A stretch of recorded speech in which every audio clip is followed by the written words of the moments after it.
Hello and welcome to We the People. This week saw the disqualification of the Congress politician Rahul Gandhi from Parliament, a day after he was found guilty of defamation by a court in Gujarat for a 2019 campaign trail remark seen as insulting to Prime Minister Modi and billed by the BJP as one that degraded the entire Modi community. The Lok Sabha Secretariat also declared his constituency in Kerala's Wayanad vacant. The Election Commission can now announce a special election for the seat. The conviction and sentencing could actually see the effect of him being barred from contesting the polls for 8 years unless a higher court overrules it.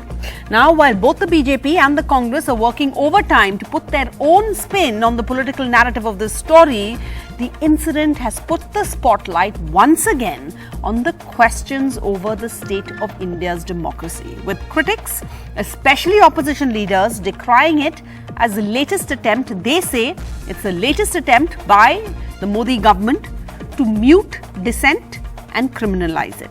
On We the People tonight, we're asking, is criticism defamation? Is criticism sedition? Where do you draw the line? On the show, Akash Banerjee, political satirist and host of the Deshbhakt, Kasturi Shankar, actor and activist, Mahmood Paracha, advocate of the Supreme Court, Ashwini Dubey, advocate of the Supreme Court. But first, I want to go to Neha Singh Rathore, a folk singer, joining us here in the studio. Thank you, Neha, for joining us.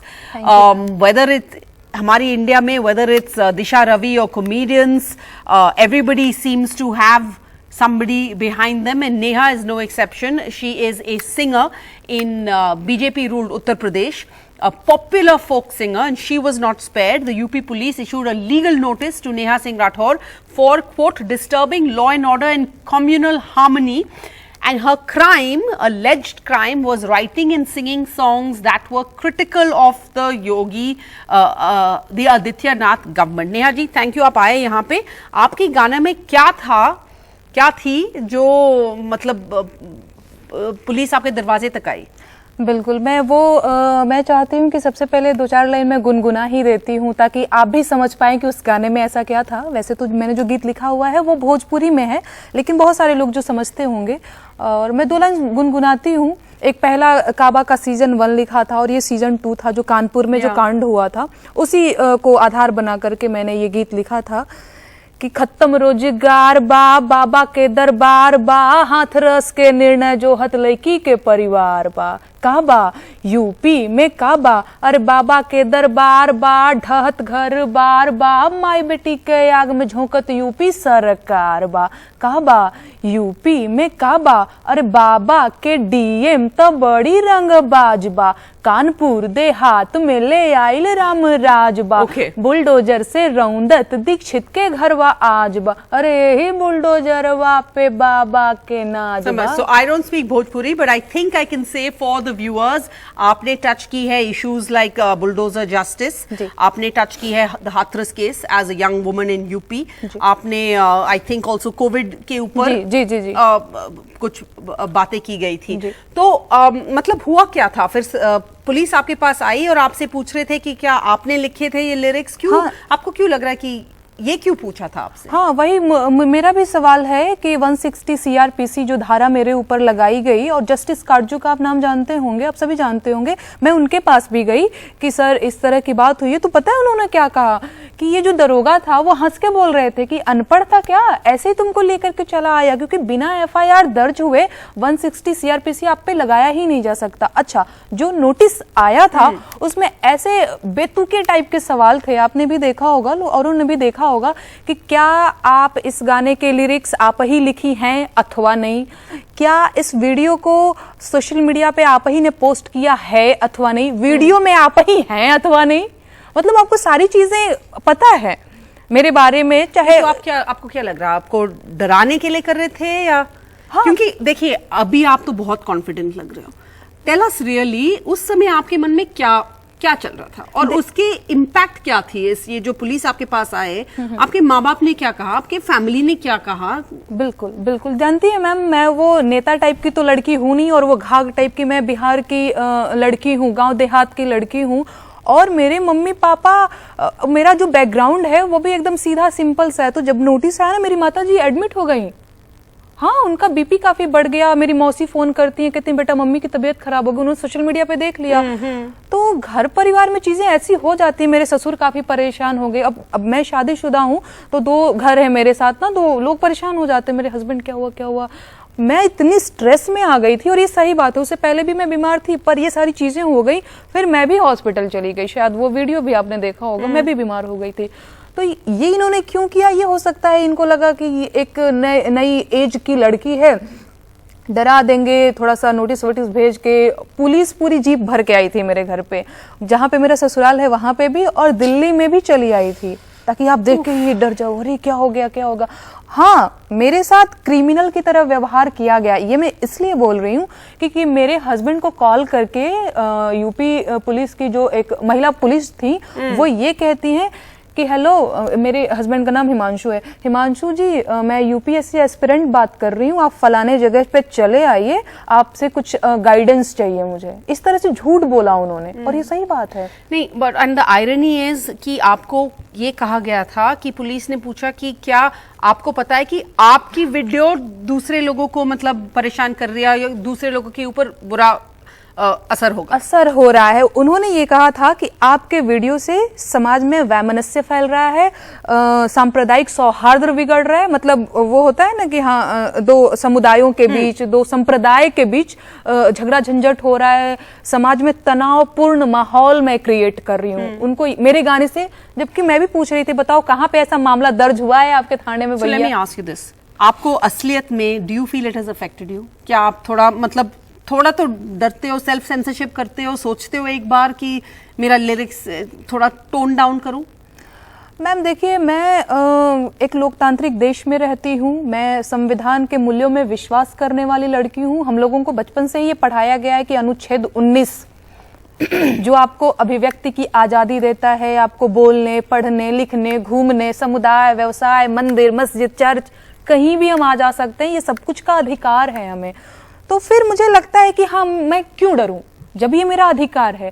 लेकिन ये एकदम सच बात है, क्योंकि मैं जिस background से आती हूँ और जिस घर परिवार से आती हूँ, तो एक होता है, और मेरी अभी नई नई शादी भी हुई है। आपको पता है यूपी बिहार में पुलिस का आ जाना घर पे बहुत बड़ी बात मानी जाती है। समाज के लोग बिना कहीं पे भी ना, बिल्कुल नहीं, मतलब हमारे यहाँ तो ये कह दिया जाता है, अभी तो इसकी शादी हुई है, 8-9 महीने हुआ है, घर पे तो पुलिस बुला रही है, ये आगे क्या करेगी? Well, you are very brave.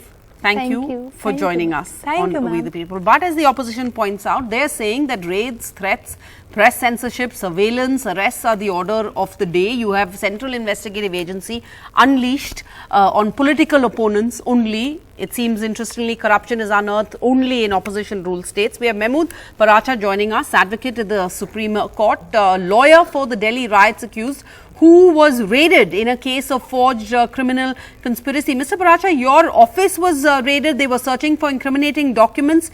Your computer was seized. That violates attorney-client privilege. That's protected by law. At the behest of Mr. Amit Shah, the Home Minister.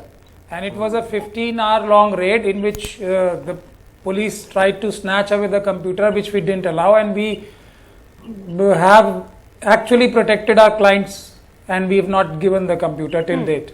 So but I do want to say, we do want to point out what the charges are. But my case is...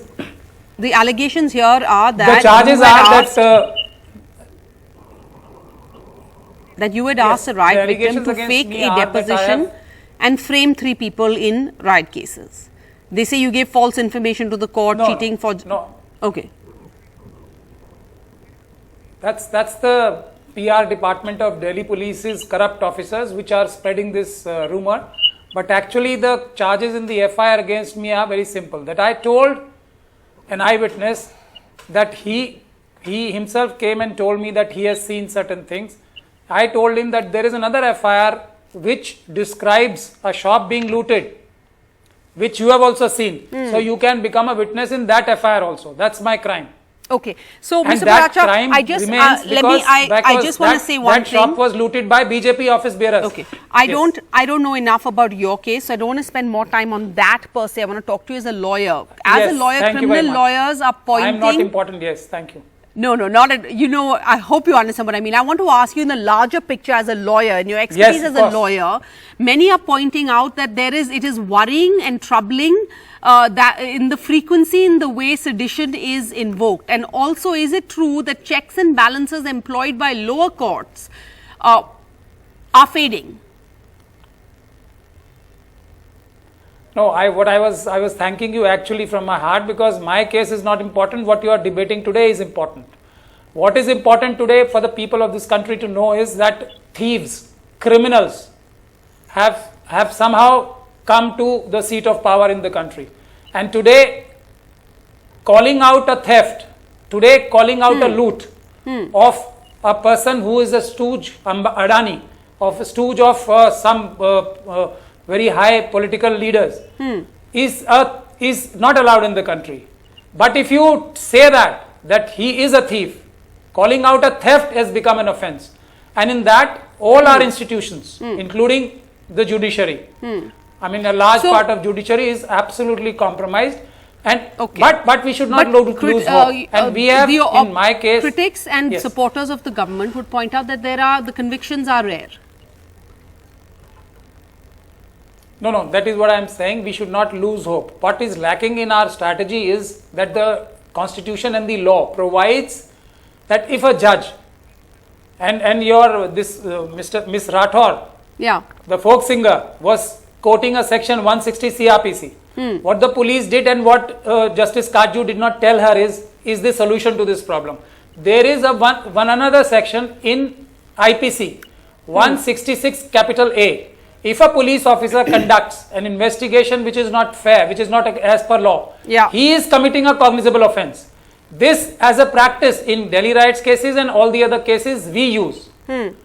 But all the other opposition parties, including Mr. Rahul Gandhi's case, they are not using this provision that whatever police and the government authorities and even the judges, section 219 of the IPC, if a judge passes a judgment, if he is not a High Court or a Supreme Court judge, then it is a non-cognizable offence for which a criminal offence which is punishable up to 7 years. And this is a classic case. Rahul Gandhi's case is a classic case which falls within the four corners of that section 219. I think his legal team should consider that, filing a case against the judge as well as like an Aam Aadmi or an Aam Aurat like Neha, how much access would she have to this kind of legal advice? How much would she know? She's a singer. That's what she does. And how many people like us, the Aam Aadmi, actors, poets, activists, have access to the kind of legal counsel that Rahul Gandhi would have. But from the comedian Munawar Farooqui to the folk singer Neha Singh Rathore to human rights groups like Amnesty International, media houses, the opposition says that anyone who raises the voice against the Modi administration is stifled. There'll be police or legal action, ED or CBI, and of course there's further pressure on social media through trolls. But I want to bring in Kasturi Shankar, actor and activist. All right, Kasturi, that sounds like an oxymoron. Is it possible in India today that you are a woman, you're an actor, and you can have political views, which you seem to do? So many would say, look at you. If you can survive, then things aren't so bad in India. Oh, hold on a second. Every day, every time, and let me say this is nothing to do with my profession or my professional activity. Every time I voice a political view that conflicts with one or the other party's viewpoint, I get called a whore. I'm informed in great detail about who I'm sleeping with, who I got paid to sleep with, and I do not have access to the kind of legal relief or even a legal path, recourse, if you will, to go and file for defamation. If I had a penny for every time I have been name called and slut shamed, I would be a millionaire today. And I don't have that recourse. I don't have that option. हमारे देश में आम आदमियों के लिए कानून completely अलग होती है, and for political bigwigs, it's a. You're talking about Rahul Gandhi having access to legal advice. I'm talking about politicians having access to the court, to be able to go and sue people, to be able to go and sue other leaders for defamation. And for what? For legitimate election campaigning. Words have been exchanged on both sides. It is not that it has been only the Congress or only Rahul Gandhi who is talking about the other side. There have been enough and more BJP leaders who have talked all sorts of stuff, given baseless allegations Pragya about Thakur, MP from Bhopal. Yeah, we've had people talk about, if we started defaming politicians for belittling the respect of people, then the whole nation sometimes has to sue these politicians for belittling our collective IQ. We have listened to ruling politicians talk about morni ki aankhein se jo aansu aate hain. We've listened to tears of peacocks. I mean, we've listened to absolute unscientific stuff.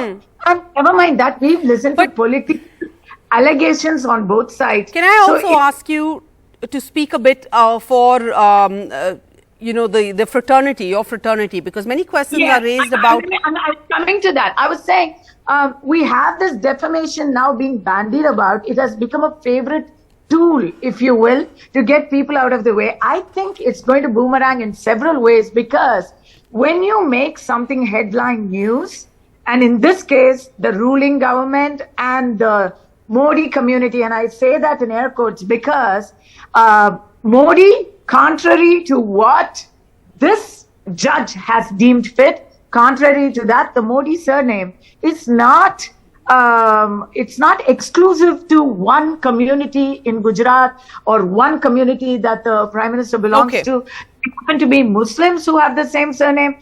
There are prominent historically influential Parsi businessmen who have had the Modi surname, Jamshedji Modi and stuff like that. So, these are really not an OBC.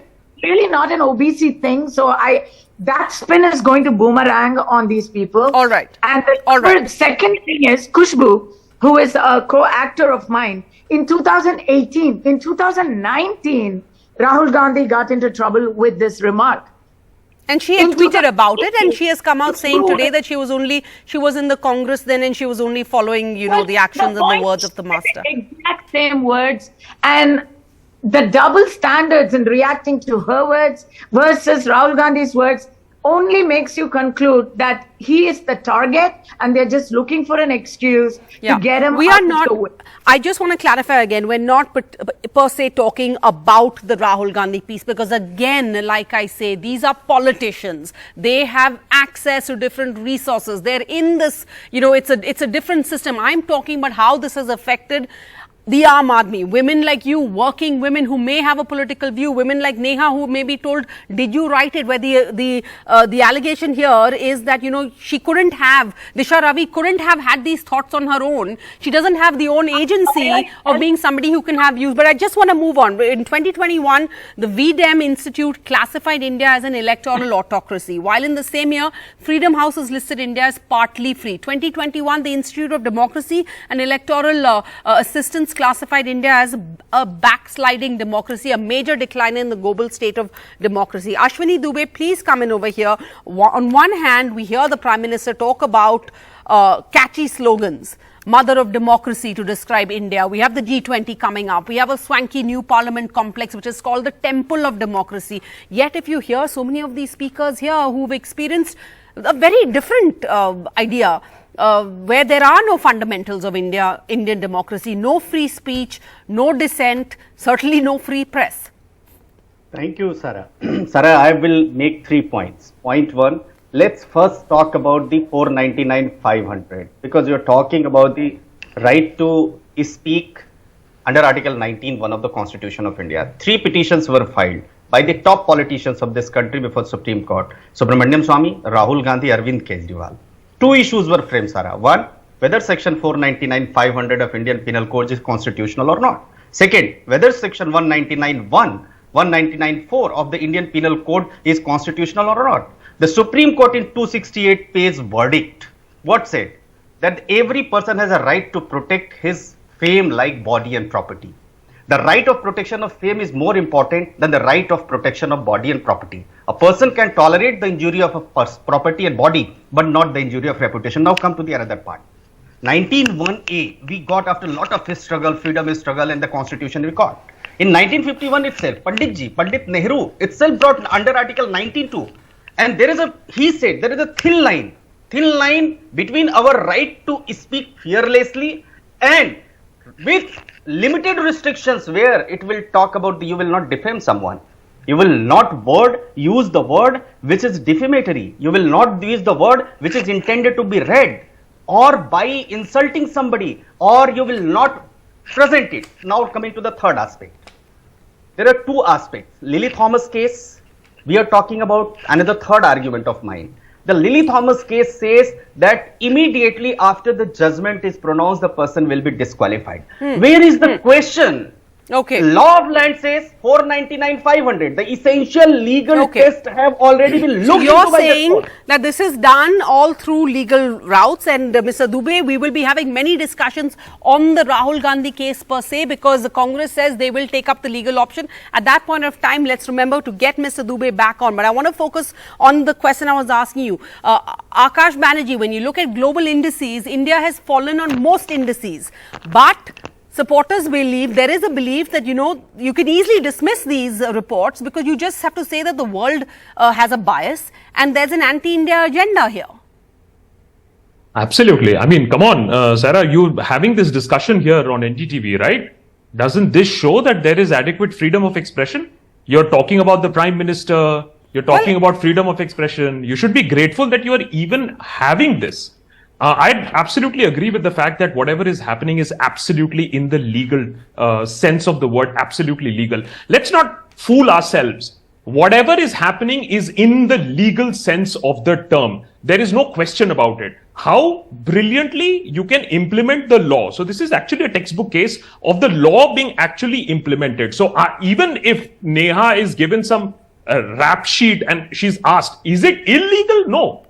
You might want to say it's harassment, but it is absolutely legal. And that's why we recently did an episode also, is India heading towards a one-party state? And a lot of people said, but it's all legal. Absolutely. In China, a one-party state literally is a legal dictatorship. You can't say that, no, Xi is a dictator. He's an elected representative of the people of China. So whatever is happening in the legal sense. Does that leave people like us absolutely devoid of any options? Absolutely. We don't have to worry about sticks and stones. We have to worry about the ED. We have to worry about a raid. Absolutely legal, by the way. Yeah. And, it's so ironic that Mahmood sir, who's fighting the Delhi riots case, which is such a sticky, thorny issue, a Supreme Court advocate is raided. His computer is literally taken away. He has to fight for his computer not to be taken away. Here is a man who knows the law. Here is the man who has access to the Supreme Court of India. You know what? We joke around as journalists, as YouTubers. We don't even know if a raid happens tomorrow. Are we supposed to give our laptops? Are we supposed to give our phones? Are they supposed to clone it? What is a hashtag? The largest democracy in the world does not have a stipulated rule or guideline of what an investigating agency can do or not do with your equipment and take it away. And God forsake, you may have changed your phone in the last 2-3 months or 6 months. Then obviously you are guilty is because why did you get a new phone? All right, let's see, Ashwini Dubey, maybe we should do a PSA. Because since there are so many raids, so many ED raids, the ED is so busy, the CBI is so busy, maybe we should do a PSA and put a, what was that Disha Ravi was found guilty of having. We should put out one of those saying, what should one do when you're raided? Because it seems so common today, Ashwini Dubey. Sarah, don't I am saying, give us a rule. Give us a rule. We'll follow it. De do bhai. Give us a handbook. Sarah, the court of this country are governed by the rule of. Let's allow me to, since you have asked a question. So the court on the very next day when the bail application was filed said that there is sketchy and sketchy evidences which are not able to make out a case under the UAPA. Don't you think there is a rule of law? The court demolished that theory. Court immediately granted the bail. Where is the case is now? Second, when the petition was filed in Supreme Court against the governor of the Punjab, saying that the governor is not calling for the budget session or the session which is scheduled to be held. What Supreme Court said? Before that, the budget session was called. When there was no election of the mayor in Delhi, the Supreme Court immediately looked into it. Don't you think the Siddiq Kappan was granted bail by the Supreme Court itself? Don't you think Why? the Zubair After Ahmed was how granted long? bail by the Supreme Court After itself? how long and why does everything have to go to the Supreme Court? Does it Don't you mean no think other institutions are Mr. working? Mr. Pawan Khera was immediately granted bail. His arrest was stayed. There is a life and liberty which is protected by the courts. Whenever any injustice is done at the behest of the state, or state sponsor any offense against any individual, courts come to the rescue of that. So instead of blaming one of the noble institution of this country, which is the judiciary, we must stop this. There is a rule of law which is prevailing in this country, Sarah. And you are talking about the Disha Ravi, you must see that the court has come for the rescue of Disha Ravi. Over to you. After how long? How much time has Siddiq Kappan spent in jail and away from a child? I think his child was under 1 year when this happened. Anyway, the question is, can we course correct? Do we need a course correct? Can we get back? Have we gone off the path of pluralism and democracy? That's the big question at this hour. But thank you all for joining us on We the People, where we believe it's important to speak up, but also important to listen. Thank you. Good night.